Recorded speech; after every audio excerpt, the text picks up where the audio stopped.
ভালোবাসাটা বড় অদ্ভুত জিনিস ভাই। যে মনে থাকে সে কপালে থাকে না। ভালোবাসাটা যখন ছেলে বোঝে তখন মেয়ে বুঝতে চায় না, যখন মেয়ে বোঝে তখন ছেলে বুঝতে চায় না, আর যখন দুজনেই বোঝে তখন এই নিষ্ঠুর সমাজ তাদেরকে বুঝতে চায় না। দোয়া করি পৃথিবীর সকল ভালোবাসা পূর্ণতা পাক। বিসমিল্লাহির রহমানির রহিম। প্রথমেই বলতে চাই যে আসলে আমরা কোন জামানায় আছি। শেষ জামানায় আছি আমরা জানি। বর্তমান সময়ে বাংলাদেশের আলেম ওলামারা, বেশিরভাগ আলেম ওলামারাই অপ্রাসঙ্গিক কথাবার্তা ওয়াজের মাহফিলে বেশি বলে। অপ্রাসঙ্গিক কথাবার্তা বেশি বলার কারণে আলেম ওলামাদেরকে এখন সঠিকভাবে মূল্যায়ন করা হয় না। ওদের কারণে বেশ কিছু ভালো ভালো আলেমদেরকেও মূল্যায়ন করে না বাংলাদেশের সাধারণ মানুষ। ইদানিং একটা ট্রেন্ড চালু হয়েছে, যে ট্রেন্ডটা হচ্ছে হুজুররা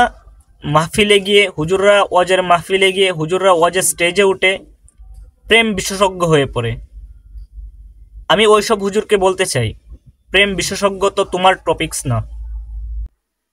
এসব কথাবার্তা বলার জন্য তো আরও মানুষ আছে। সব কথাবার্তাই যদি আলেম সমাজের মানুষরা বলে ফেলে, তাহলে অন্য সকল মানুষরা কি করবে? আলেমরা সবসময় দিনের কথা বলবে, ইসলামের কথা বলবে। আলেম ওলামারা এরকম হয়ে গেছে, এখন তারা ট্রেন্ডে চলে যেতে চায় সহজেই, ইসলামটাকে প্রশ্নবিদ্ধ করে, এবং তারা প্রেম বিশেষজ্ঞ হয়ে পড়ে। তোমাদেরকে তো কেউ বলে নাই তোমরা প্রেম বিষয়ে কথাবার্তা বলো। মসজিদের মিম্বরে উঠে, মাহফিলের স্টেজে উঠে তোমরা দিনের কথা বলো, ইসলামের কথা বলো, ইসলামের দিকে মানুষকে আহ্বান করো। তোমরা হুজুরদেরকে তো এই জন্য নিয়ে আসে নাই যে ওয়াজের মাহফিলে তোমরা প্রেম বিষয়ে প্রমোট করো, তোমরা প্রেমের বিষয়ে কথাবার্তা বলো। প্রেমের বিষয়ে কথা বলার জন্য তোমরা হুজুর কেন? বিনোদন জগতের মানুষ আছে, আমরা ওইসব বিষয়ে কথা বলি না যেসব বিষয়ে হুজুরদের কথা বলার প্রয়োজন। ওয়াজ মাহফিলে বাংলাদেশের ভিতরে কত মানুষ না খেয়ে মরতেছে, কত মানুষ না খেয়ে আছে, কত মানুষের ঘরবাড়ি নাই, ওইসব নিয়ে কথা বলি না আমরা। আমরা কথা বলি কি? প্রেম বিষয়ে। প্রেম বিশেষজ্ঞ হয়ে পড়ি হুজুররা আমরা। আমাদের তো উচিত সুদ ঘুষ হারাম এইগুলা মানুষকে বুঝিয়ে দেওয়া, কিন্তু আমরা এটা না করে আমরা প্রেম বিশেষজ্ঞ হয়ে পড়ি।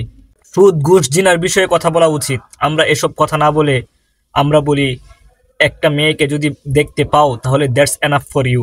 এসব কথা বলি হুজুররা। আমরা হুজুররা এখন ভাইরাল হওয়ার ধান্দায় আছি। আসলে দিনের পথে হুজুররা এখন নাই বর্তমান সময়ে। আমরা তো কথা বলি না ফিলিস্তিনের বিষয়ে। ফিলিস্তিনে যে কত শিশু, মুসলিম শিশু না খেয়ে মরতেছে দিনের পর দিন, কত বর্বরতার মধ্যে যাচ্ছে, আমরা ওইসব বিষয়ে কথা বলি না। ছোট ছোট বাচ্চা শিশুদেরকে হত্যা করতেছে, আমরা এসব বিষয়ে কথা বলি না। আমরা এসব বিষয়ে দেখি না, আমাদের চোখে চশমা পড়ে আছি। সত্যি আমরা চশমা পড়ে আছি চোখের মধ্যে। আমরা কথা বলি প্রেম বিষয়ে। আসলে এটা ওয়াজের মাহফিলে এটা কোনো কথা হতে পারে না। ওয়াজের মাহফিলটা আল্লাহ তাআলার নিয়ামত। এই মাহফিলে তারাই আসতে পারে যাদের প্রতি আল্লাহ তাআলা খুশি হন, আল্লাহ তাআলা সন্তুষ্ট হন, তারাই আসতে পারে। ওয়াজের মাহফিলে সবাই আসতে পারতো, আল্লাহর নিয়ামত যদি তাদের উপরেও থাকতো, তাহলে গান বাজনায় কেউ যাইতো না। আর আমরা হুজুররাই কি করি? ওয়াজের মাহফিলে এসে স্টেজে উঠে বলি প্রেম ভালোবাসার কথা। আমরা প্রেম ভালোবাসাকে প্রমোট করি। আজকে যদি আমি মরে যাই, কালকে দুদিন হয়ে যাবে। আপনার এই অযথা কথাবার্তার জন্য আল্লাহর কাছে জবাবদিহিতা করতে হবে।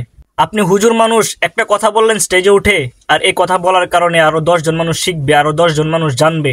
আপনি তো প্রেমকে প্রমোট করলেন, হারাম কাজটাকে আপনি জায়েজ করে নিলেন। যাদের ভিতরে ইসলামের কোনো জ্ঞান নাই, আপনার এই কথাটা যদি শোনার পরে, আপনার এই কথাটা যদি শুনে, তখন সে এটাই ভেবে নিবে না এটা জায়েজ আছে। আপনি কি বুঝাতে চাইতেছেন? আজকে যদি আমি মরে যাই, কালকে 2 দিন হয়ে পড়বে, 3 দিনের পরে আপনাকে কেউ মনে রাখবে না, কিন্তু আপনার এই কথাগুলো থেকে যাবে সারা জীবন অনলাইনের মাধ্যমে। কাল কিয়ামতের দিন এই কথাগুলোর জন্য আল্লাহর কাছে আপনাকে জবাবদিহিতা করতে হবে। দিতে পারবেন তো জবাব সেই সময়? এখন তো ভাইরাল হওয়ার নেশা আপনার মাথায় ঘুরতেছে। আপনার তো এখন ওয়াজ মাহফিল করার উদ্দেশ্য হচ্ছে ভাইরাল হওয়া, টাকা কামানো, পয়সা কামানো। কিন্তু কাল কিয়ামতের দিন টাকাও নিয়ে যেতে পারবেন না, পয়সাও নিয়ে যেতে পারবেন না, কিন্তু এই কথাগুলো থাকবে। এই কথাগুলাই আপনার হয়ে সাক্ষী দিবে, আপনার বিপক্ষে সাক্ষী দিবে। যদি সঠিক কথা বলে থাকেন তাহলে আপনার পক্ষে সাক্ষী দিবে, আর যদি সঠিক কথা না বলে থাকেন তাহলে এই কথাগুলাই আপনার বিপক্ষে সাক্ষী দিবে। আপনি একজন আলেম মানুষ, আপনার দ্বারা আপনার মুখে এসব কথা শোভা পায় না। আপনি তো বিনোদন জগতের মানুষ না। মেনে নিতাম যদি আপনি বিনোদন জগতের হইতেন। আপনি একজন ইসলামিক স্কলার, আপনার মুখে তো কথা থাকবে সুন্দর সাবলীল, ইসলামের কথা থাকবে, দিনের কথা থাকবে। আপনার একটা কথা শুনে আরো 10 জন মানুষ দিনের পথে আসবে। আপনি তো কথা বলবেন ওই সমস্ত মানুষদেরকে নিয়ে যারা ঘুষ খায়, সুদ খায়, যারা টাকার বিনিময়ে চাকরি দেয়, আপনি তো কথা বলবেন ওইসব অত্যাচারী শাসকদের বিরুদ্ধে, যারা সাধারণ জনগণের উপরে অত্যাচার করে, নির্যাতন করে, সাধারণ জনগণ নির্মমতার শিকার হয়। আপনি তো ওইসবের বিরুদ্ধে কথা বলবেন। আর আপনি এসবের বিরুদ্ধে কথা না বলে ভাইরাল হওয়ার চিন্তা মাথায় রেখে আপনি কথা বলেন প্রেমের বিষয়ে, আপনি কথা বলেন নারীদের বিষয়ে। That's enough for you. এটা আপনার কথা হতে পারে না। একজন ইসলামিক স্কলার হিসাবে আপনার এটা কথা হতে পারে না। আসলে আমার খুব মানতে কষ্ট হয় যখন আপনারা হুজুররা এসব কথাবার্তা বলেন। আপনাকে নিয়ে সমালোচনা করতে চাই না, আমি গঠনভাবে আপনাকে এটা বোঝানোর চেষ্টা করতেছি যে এসব কথাবার্তা বাদ দেন, দয়া করে আল্লাহর রাস্তায় এসব কথাবার্তা বাদ দেন।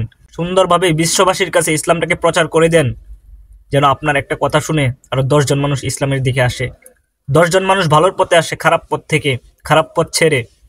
আপনি কথা বলেন ফিলিস্তিনের ছোট ছোট শিশুদেরকে যারা হত্যা করতেছে ওইসবের বিরুদ্ধে কথা বলেন।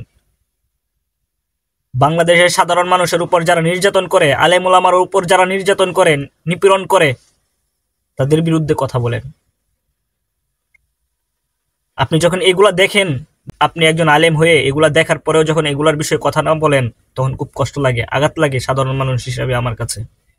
আমার কাছে মনে হয় যে প্রেমের বিষয়ে আপনার টপিকস না, প্রেমের বিষয়টা আপনার টপিকস না। আপনার টপিকস হচ্ছে দিনের কথা বলা, ইসলামের কথা বলা, ইসলামটাকে সুন্দরভাবে তুলে ধরা, যেন বিধর্মীরাও ইসলাম গ্রহণ করে আপনার কথা শুনে, আর যারা মুসলিম আছে তারা আপনার কথা শুনে ইসলামটাকে পালন করে, দিনকে পালন করে, দিনকে মানে, আল্লাহকে ভয় করে। এসব বিষয়ে কথা বলার চেষ্টা করবেন। আজকের মতো এই পর্যন্তই। ভালো থাকবেন। যদি কষ্ট দিয়ে থাকি তাহলে আমাকে মাফ করে দিবেন, আর যদি ভালো লাগে তাহলে একটু শেয়ার করে দিবেন। আল্লাহ হাফেজ।